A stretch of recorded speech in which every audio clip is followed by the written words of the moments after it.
Now, as India moves towards 2047, the boards will truly play a defining role in shaping institutional resilience, be it the ethical leadership or the long-term sustainability. Governance must go beyond compliance, it must drive growth, ESG integration, as well as strategic accountability. This session explores how the boards can future-proof institutions. We have our moderator first off, who's going to be here with us, curating this entire conversation. The CEO Advisory, Care Analytics and Advisory Private Limited, somebody who has more than 25 years of experience in the credit advisory and risk analytics space. Please do join me in giving a big round of applause to Swati Agarwal. Of course, her leadership strengthens the frameworks for financial as well as non-financial institutions, and we're looking forward to her expertise in curating the conversation ahead. Next up, we have a CEO coach, strategic advisor, and an author. He's somebody who specializes in corporate governance and leadership development, advises boards on ESG integration, succession planning, as well as public policy alignment. Please do join me in welcoming Dr. Srinath Sridharan. We also have the founder and CEO of Credible, focused on strengthening credibility and trust frameworks within financial ecosystems. He works at the intersection of governance, financial innovation, and institutional transparency, and his leadership truly emphasizes accountability. Let's please now call upon stage Jitesh Shetty.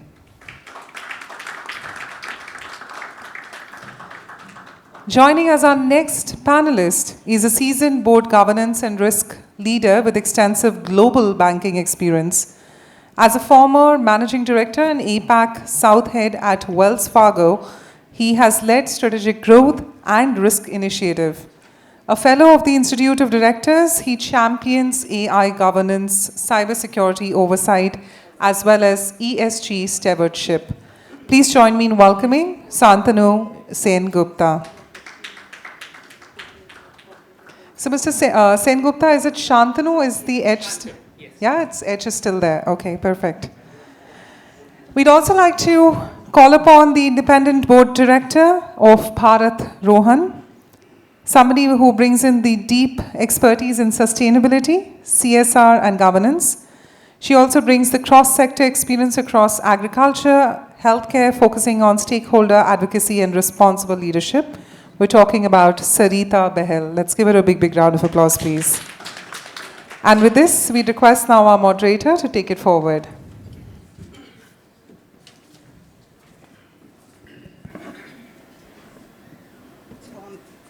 Yeah, hi, good afternoon. We've just had a very interesting and a very high decibel and a highly energetic session. Hopefully, we'll be able to match that over here. And actually, with the look of all the panelists, definitely yes. We're slightly changing the format. We want this to be a little more interactive, and therefore, after maybe one round of questions, we'll have one short round of rapid-fire questions, and then we would like to invite the audience to kind of give their suggestions on what they would want to see in their board directors now and in future, and what are the areas which are important to them. So I'll just set the context, and actually when we talk about the very important session, which is role of boards, corporate governance 2047, we are not just talking about governance from the point of view of compliance, controls, and oversight. Governance has actually moved way beyond it, and it not only today the board of directors not only just have to protect the value, they actually have to create value. Also, if you really look at it, how the Indian corporates are shaping up, the landscape is completely changing.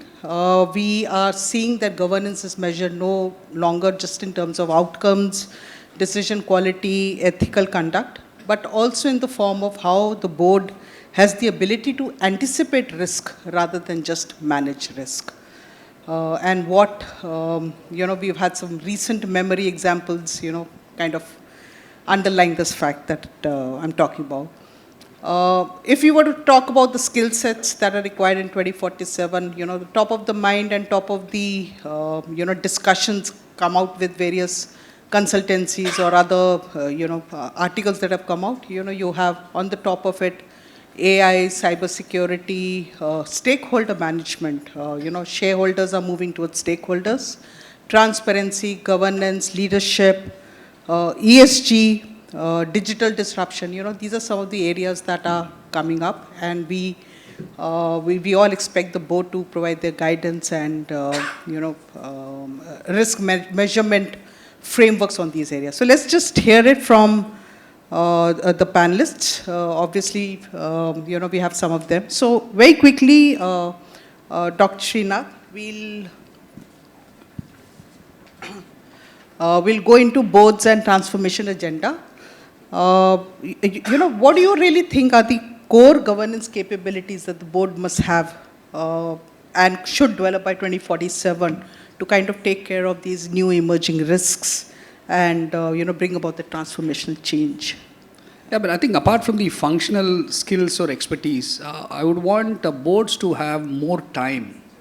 I seem to wonder, looking at various boards in India, both sitting on boards and as an observer, we seem to have board meetings between flights. When do we, if you don't spend actually more number of time in discussing, in debating, and in even agreeing to disagree, because if you look at the board minutes, everything seems anonymous. And everything seems, everybody has agreed, and everything is fine. And I think we need to change that. I think time. But in the era of emerging technologies, not just AI, quantum, a lot more will come up. I think nothing will change. If you look at the last 50 years, last 200 years of technological revolution, industrial revolution, something or the other has kept up. So how do we remain human? Despite, today my Excel sheet does far better work than a lot of us were actually trained for. And yet the humans decide, human cognition. How do we not lose it? I think that's something that I think boards have to start wondering, will they do? I see board directors today use ChatGPT. They upload the entire agenda and the presentation. In my mind, that's a disaster. You have a private set of data before a board meeting, and you can't put it on a open source AI platform. And they try to be smart to say, tell me 3 questions I should ask on the board. Then why are you the board member? Because they tell me, I don't have time to read this 60 slides. Fair enough.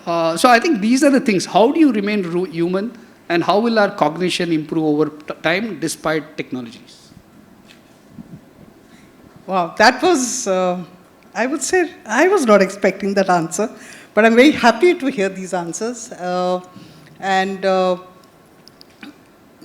Only thing I can say as a professional working on the other side, we obviously dread the board meetings. So yeah, when you want more board meetings, it's more dread for us because you know how it is when you have to prepare for all those board meetings. So coming back to some of the very logical and very relevant points you raised, I'll move on to the next one. Jitesh, you run an AI company, right? And it's all about ESG. ESG, of course, is a very hot topic in the boards. So, but at the same time, all the data and the analytics that are presented over there. We can have our own views on ESG is relevant, not relevant, etc., etc. But the point is, it's throwing up certain numbers. How is it that the board's members, one, do they truly understand the significance of the numbers? Number 2 is, how is it that they build these numbers and bring them into an analytical approach so that there is better decision making for the company, which is what the whole purpose of ESG is, right? Yeah, I think it's a good question, right? And it's one of those things that is changing and getting better. I wouldn't say that if you walked into every board meeting in India and they're talking about ESG, they're very numbers driven, they're very evidence driven. That's not the situation today. But more and more it's getting into that direction. And why? Like, what's causing that? One is the regulator has some assurance rules now. So the data that you disclose, that has to be assurance ready. So that's one. More and more what's happening is that's becoming a forcing function that the quality of the data is good. Second, you have rating agencies that rate you. I mean, you know this, Swati, better than anyone. So we see with a lot of our customers that they are very serious about the quality of the data because it's going to these rating agencies that directly impacts how investors see the business. Third is also when you make investments directly to better your sustainability posture, you want to be very numbers driven. I think those are some of the underlying reasons I see in our customer base, both in India, Europe, and broader APAC. How they are doing it is a combination of a few things, I would say. One is digital intervention that's helping primarily platforms that focus on solving this, what's called the garbage in, garbage out problem. Platforms like Credible. Credible is one of them. But second is also having a good SOP around data, sustainability data, treating it almost like financial data, having that checks and balances and SOP around that, right? That's really helpful. One other thing I see in some companies is there is a person dedicated for sustainability, and they are really come from an audit background. They deeply care about the quality of the data, and as you know, you said, they are serious about it, right? Before the board meeting, they will do some prep, they look at the data, they have done some homework, they are not just cosmetically owning that title and attending the meeting. Those are some of the things. Hope that's helpful. No, sure. Essentially, you spoke about the sanity of the data and you know the proper reporting of the same. You know, you touched upon an equally important point, which is ESG ratings. Let's see if I can come back to it. But I'll just move on for the time being. Santanu, you've also been working with the BFSI sector, and you know you're a growth and a risk expert. My question to you would be: how do you think the boards could reimagine risk governance? You know the changing world, digital threat, geopolitical, currency, climate, etc., etc. Most of the time, you have the risk committees. You know, there's a standard agenda, mostly backward-looking. What are your views on this? Yeah, thank you, Swati. I think you hit the nail on the head, right? So first of all, one of the challenges that we have is that boards and indeed risk committees are drowned with data, but are starved of real insights, right? So that's really the key point. And as you said, most of the data or the reports are backward looking. We're living in an era of continuous disruption, right? So there is a paradigm shift in the nature of risks. Earlier risks were more predictable, cyclical. Now it's a continuously disrupted world, and you know you have risks coming in from various sources, right? So I think the first things first. I think boards and indeed risk committees should move away from a mindset of risk reporting for compliance purpose to actually anticipating risks. So that's really the first thing. How do you do it, right? So first, access to real-time dashboards. And today, technology enables AI-enabled dashboards. So that really has the predictive analytics, which helps you take those decisions in a timely manner. Secondly, the cadence of the boards and indeed the risk committee meetings, right? A periodic overview or a review is no longer enough, right? There has to be continuous and ongoing oversight. Then there is the question of, you mentioned, the new emerging risks, be it geopolitical, be it, cyber-related, AI-related.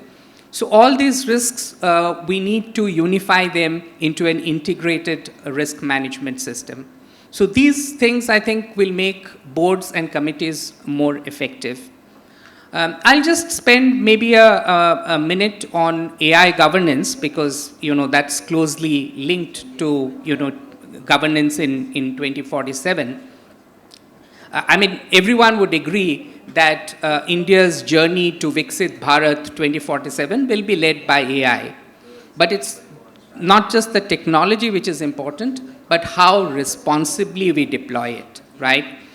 So, for example, in the BFSI sector, We talked about, the RBI has come up with an AI framework, right? Talking about trust, talking about explainability, fairness, and most importantly, having that human oversight, right? Which is critical. So as far as boards are concerned, I think two things. One, this AI governance cannot be delegated to the IT function. It is really, really the board's responsibility, right? That's the first and foremost.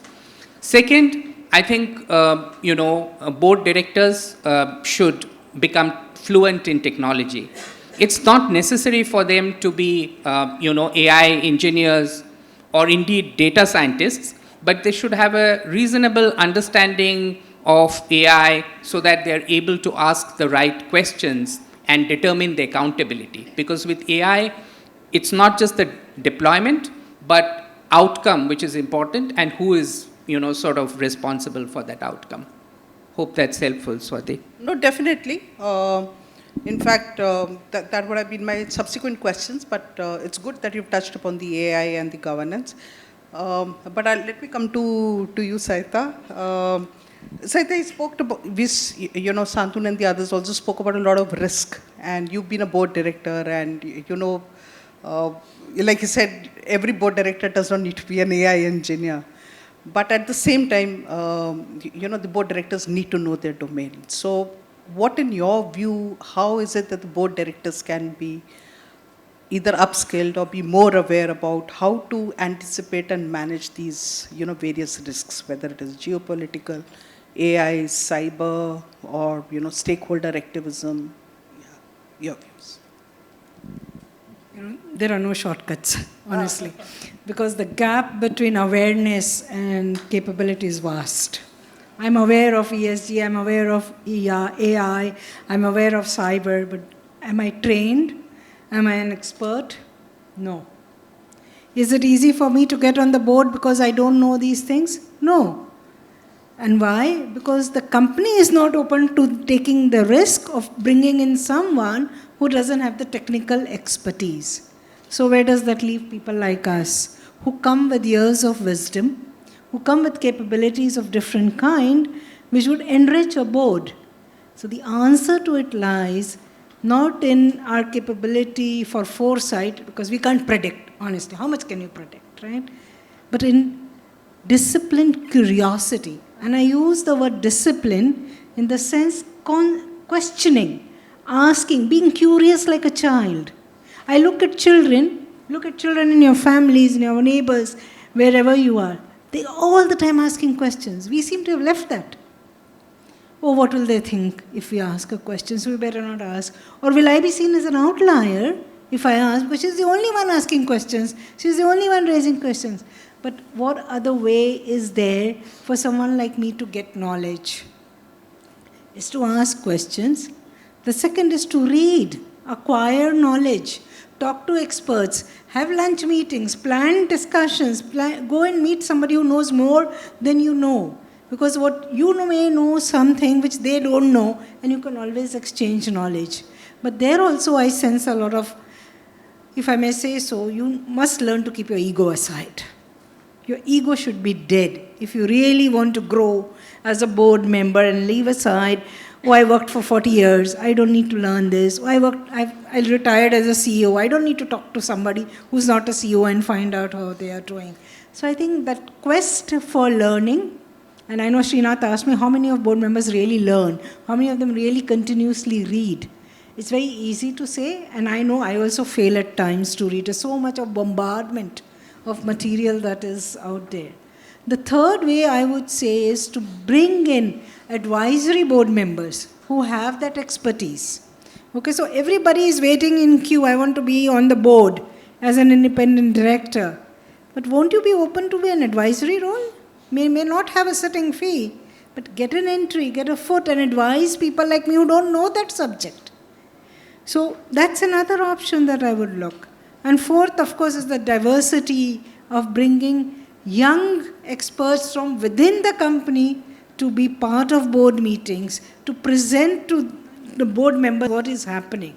I feel that kind of an approach is an all-round approach where the board members can acquire many things. You are not going, not every board is going to have a climate expert, an ESG expert, an AI expert. Let's face it. So there are going to be people like me, corporate affairs expert, there's going to be somebody else with a different capability, but we all bring our uniqueness and then we learn and harness from one another. I'll just make one quick point, Swati. Sorry to go off script, but I really, Srinath made an amazing point, right? I've seen that firsthand, which is very painful, where board members don't give enough time, and it is worse than just not giving time, meaning they can take you in the wrong direction, right? Because they have not done a lot of homework. But slightly I disagree with Srinath is on the AI part. As a practitioner using these AI tools, I would not want anyone to be prohibitive from using AI, right? And Shantanu made an interesting point where the governance of AI is evolving as we speak, and a new kind of framework and governance model will come up, right? Where even as a board member, you will be able to use this within guardrails, and that will actually increase your productivity, right? You'll be able to do more, you'll be better prepared. You know, I think that is going to happen.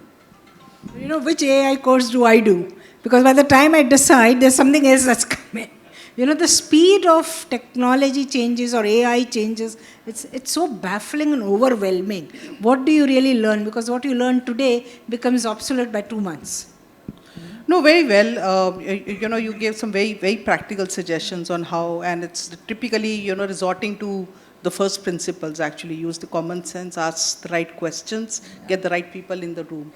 And of course, Jitesh, you spoke about, you know, you brought in the point of AI governance and all. But I'll come to it. You know, that's a subject in itself fully. We'll stick to the format, one quick round again, so that we can have some time for the audience also.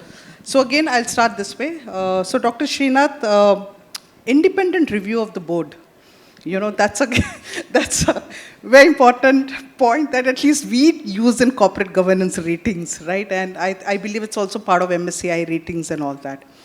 And we've honestly found that the Indian companies really lack in this. Number one, your views on relevance, and number two, the adaptability of the same. Adoptability of the same. So I think adaptability, we are fantastic as a culture, as a race. We can adapt almost anything into anything. We are hugely elastic. I think the challenge is, I quote the dialogue from the very famous American serial called The West Wing. And the chief of staff to the president of the US says, I serve at the pleasure of the president. Most of the independent directors seem to do that. They serve at the pleasure of the promoter, not the chairman of the board. And I think that is where the challenge lies. And independent reviews in many companies are a free outing without the promoters hanging around with them. But guess what? The compliance officer is reporting everything probably minute by minute back home. So I think, but I'm not saying that there are not good positive outliers. There are positive outliers.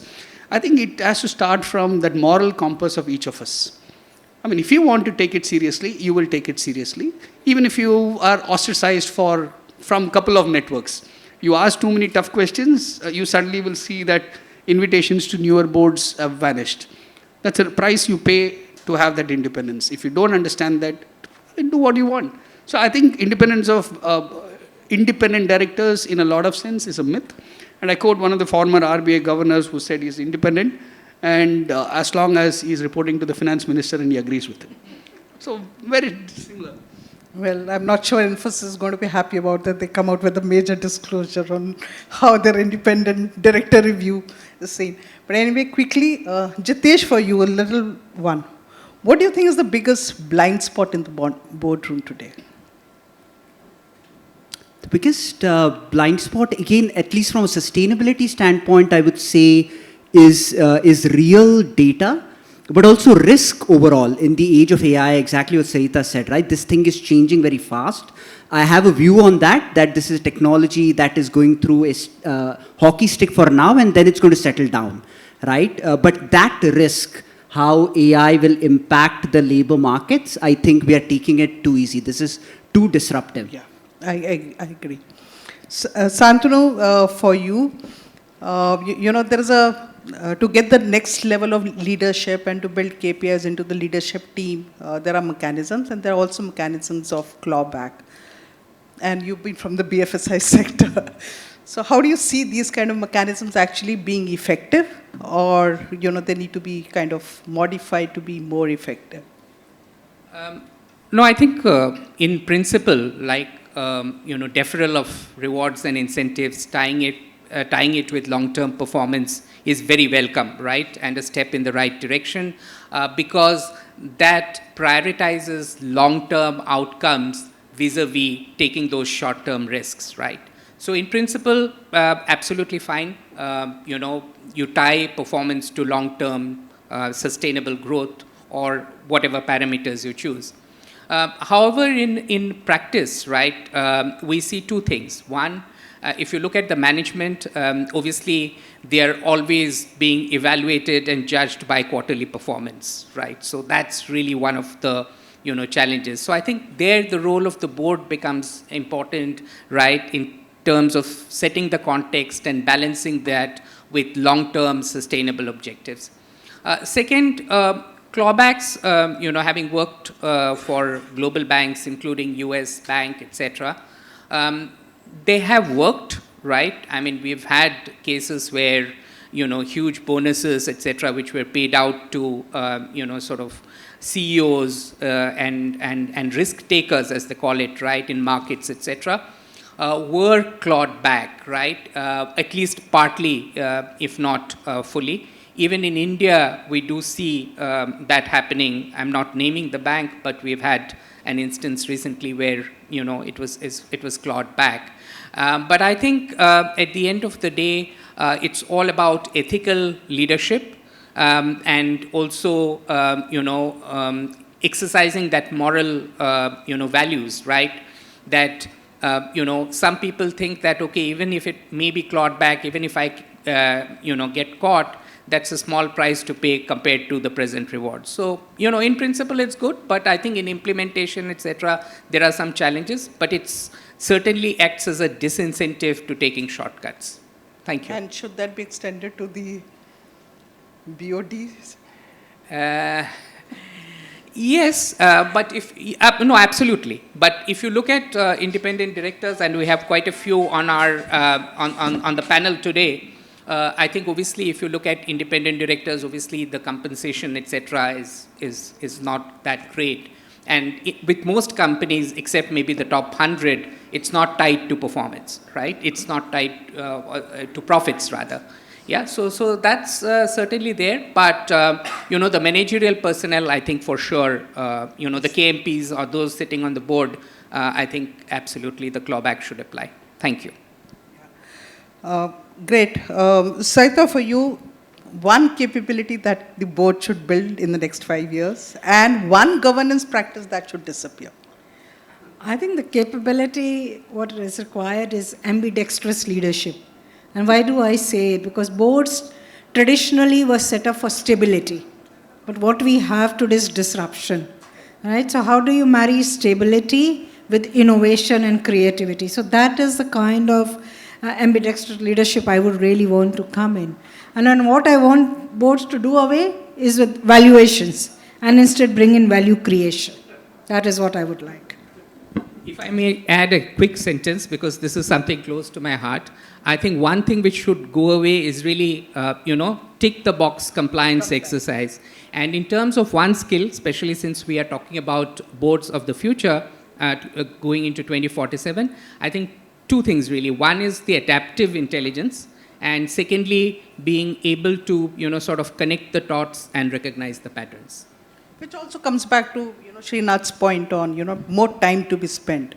Today, the time being spent, I mean, my board meetings also, most of the time you're just looking at the numbers and past and this and that. It's hardly any time I said, spent leave the on- valuations behind. Not to discredit it, but instead of giving 80% of your time to financials, could you now reverse the pyramid? Absolutely, and look at- absolutely. And that's where I would tell Srinath, there's AI to the rescue, right? Like, when you want to go beyond No, numbers. but we all agreed AI has to come with its own guardrails, and I completely agree with Srinath again.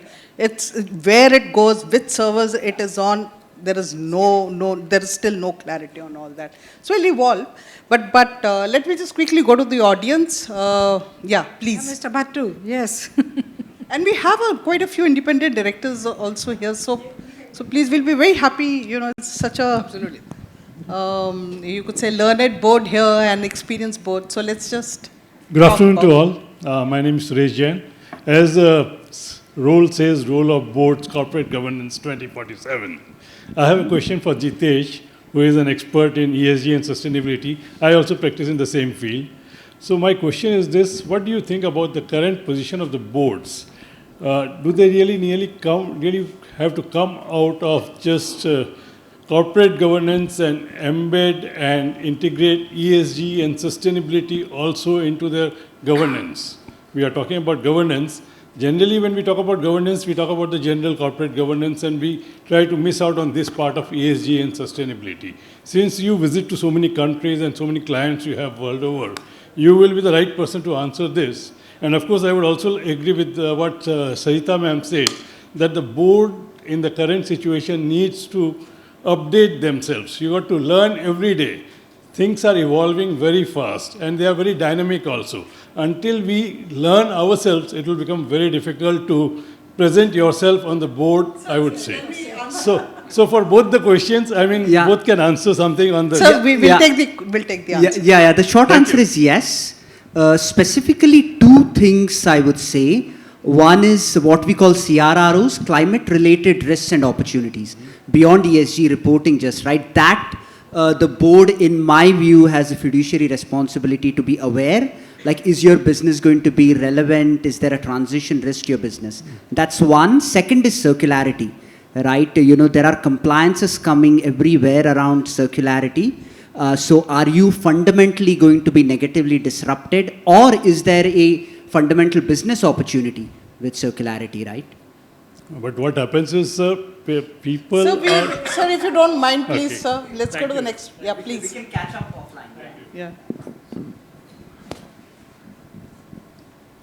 Hi, good evening everyone. This is Somnath Ori from Kia AI. So I have rather a suggestion to one of the questions which Dr. Srinath have rightly pointed out, that we are using ChatGPTs and similar tools while uploading confidential information, and that goes outside India is a huge risk for organizations like a bank, say for example in India. So there are many companies in India who have built parallel equivalents to ChatGPT, but these tools are residing in the customers, that is your DC and DR. It doesn't go out of your system. Second, these are completely encrypted, means that the developers like us do not see the actual data. The data belongs to the bank or to the organization who have got it. So this is probably a very fantastic point that you have raised, and these solutions are available. I thought I would inform this learned forum about it. Thank you. I think we're going to send you a bill for advertising here. They are the one of the sponsors. So I think just to give you a point, for example, the SRO, the FinTech SRO under RBI, FACE, already takes some of these up, and for the hackathons that RBI runs. So if you're already in touch with them, great, but otherwise very happy to connect you. I sit on the board of FACE. Myself, Rammohan Bhave, ex-chairman and independent director of LIC Mutual Fund, trustee company. While all of you are very knowledgeable, can you throw some light and guide any of you? Because when we were in LIC Mutual Fund or many of the companies, nowadays we teach them to use board pack, particularly for the independent directors, and there are some other AI softwares also which have a good potential to keep the data privacy also. I mean, I remember 700 pages of board meeting notes. I used to take 7 days, and now I finish in half a day.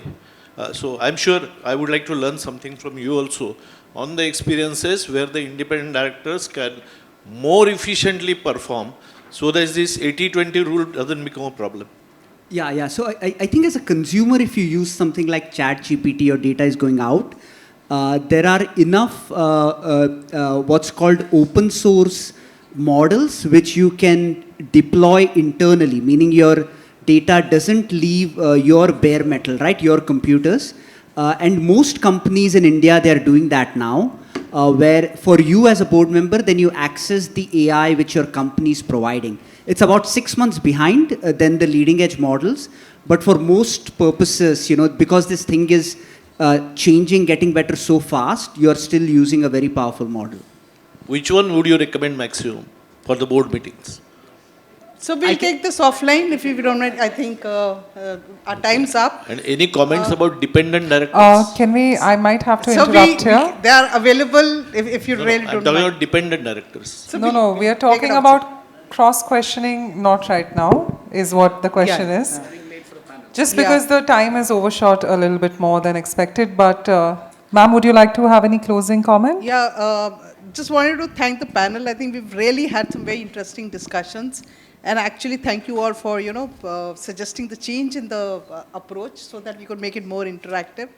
I think everybody has benefited. Yeah. अब सारी भी time दे रहे आगे. Thank you so much. Thank you so much to our moderator and our panelists. Of course, we have Dr. Narendra with us on stage. Can I also request Deputy General Manager, Transformation, Innovation and Special Projects of SBI, Mr. Mukesh Kumar, along with ex-Vice President, HDFC Bank, Independent Director, PNB, ex-Independent Director, Shakti Pumps India Limited, Vandana. Thank you so much for joining in. Mukesh and Vandana, thank you for your valuable presence on stage. Well, this is all happening at our 5th edition of Connect Leaders. And we're now going to be transitioning to our next session in the next few minutes.